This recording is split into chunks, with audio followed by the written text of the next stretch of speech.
పోలీసులు జగన్ దగ్గర రావద్దు చూడొద్దు అంటూ ఆపేస్తున్నారు ఎక్కడెక్కడే పైన ఎండగా ఉంది అయినా కూడా ఎందుకు వచ్చాను చూడ్డానికి అభిమానం అలాంటిదిగా అభిమానం అలాంటిది చూసి ఆనందించాలని వచ్చాం అది పోలీసులు ఏముంది పోలీసులు 20 ఎంతమంది చెప్తా ఉంటారు ఏదేదో అంటా అంటారు అవన్నీ మనం ఏం పట్టించకూడదు మనం జగన్ అంటే ప్రాణం జగన్ చూడ్డానికి వచ్చాం అది జనాలను పోగేస్తున్నారు వైసీపీ వాళ్ళు అని కొంతమంది అంటున్నారు ఏమంటారు అదే ఎంతో మంది ఎన్నో రకాల కాకులు కావని అరుస్తూ ఉంటారు అన్ని పట్టించుకోకూడదు మనం ఆత్మ కరెక్ట్గా ఉండాలా మన ఉద్దేశం కరెక్ట్గా ఉండాలా మనం ఏదైనా చేయాలా కొన్ని సీట్లకు పడిపోయినా జగన్ చూడటానికి ఎందుకని జనం వస్తున్నారు జగన్ మీద ఎందుకని అభిమానం ఉంది 11 సీట్లు అంటే ఆయన కావాలని ఓడిపోలేదు అదొక రాజకీయం జరిగింది ఓడిపోయాడు అది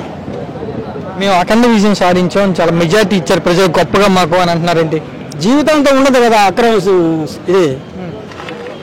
ఆయన గెలిచాడు జీవితాంతం ఉండదు కదా మన 4 సంవత్సరాలు దిగిపోవాల్సిందే కదా మళ్ళీ తర్వాత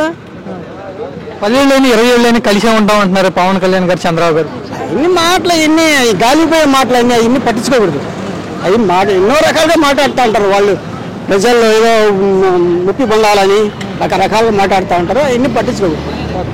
ఇప్పుడు సంవత్సరం దాటింది కదా 11 నెలలు అవుతుంది చంద్రబాబు గారు వచ్చి పవన్ కళ్యాణ్ గారు కూడా అధికారంలోకి వచ్చి వీళ్ళు ఏం చేశారు జనాలకి మంచి ఏం చేశారు అందరికి జనాలు మీద తల మీద టోపీ పెట్టారు అంతే ఇంకేం చేశారు తల మీద టోపీ పెట్టారు ద్రోహం చేస్తున్నారు మోసం చేస్తున్నారు ఏ విధంగా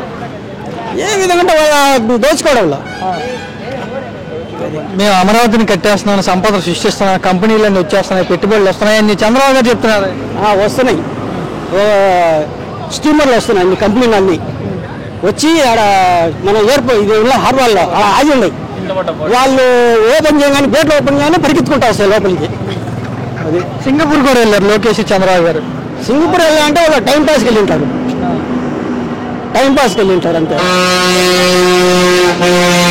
గతంలో సింగపూర్ వాళ్ళ దగ్గర జగన్ 143 కోట్లు లంచం అడిగాడు వాళ్ళు అందుకని వెళ్ళిపోయారు ఇప్పుడు మళ్ళీ మేము వెళ్ళి తీసుకొస్తున్నామని చంద్రబాబు గారు లోకేష్ గారు చెప్తున్నారు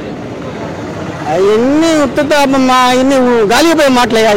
అవన్నీ పట్టించుకోకూడదు వాళ్ళు ఎన్నెన్నో అంటూ ఉంటారు కానీ ఇన్ని వేస్ట్ మాటలు ఇన్ని లిక్కర్ స్కామ్లో కోట్ల డబ్బు కట్టలు జగన్ ఇంట్లో దాచుకున్నాడు అని అంటున్నారేంటి దాచుకున్నాడు వాళ్ళు కూడా పోమని ఒక 10 మూట్లు ఇస్తాడు వాళ్ళు కూడా 10 మూట్లు ఇస్తాడు వాళ్ళు పోయి బతనాడుకున్నాం ఇస్తాడు న్యూస్ చూస్తున్నామండి రోజు వార్తలు చూడటం చాలా వార్తా ఛానల్స్లో జగన్ అరెస్ట్ కాబోతున్నాడు జగన్ దగ్గర డబ్బు ఉంది పోలీసులు జగన్ వాళ్ళ ఇంట్లోకి ఇప్పుడే వెళ్ళిపోయారు అని అంటున్నారేంటి డబ్బు ఉంటే వాళ్ళ ఇంటి తెచ్చాడు డబ్బులు వాళ్ళ ఇళ్ళ లాంటి తెచ్చాడా తేలేదు కదా ఆయన తాత ముత్తాత కాలం నుండి డబ్బు కలవాడు ఫస్ట్ నుండి డబ్బు కలవాళ్ళే వాళ్ళ ఇంటి తెచ్చినట్టు వాళ్ళకి చెప్తుంటే వాళ్ళ ఇంట్లో తేలేదు కదా ఇలా ప్రచారం చేస్తే నిజమే జగన్ దోచేసుకున్నాడేమో అని జనాలు నమ్ముతారు కదా కొంతమంది తెలియని నమ్ముతారు దూరంగా ఆలోచిస్తే నమ్మరు వాళ్ళ ముత్తాత నుండి వాళ్ళ డబ్బు కలవాళ్ళే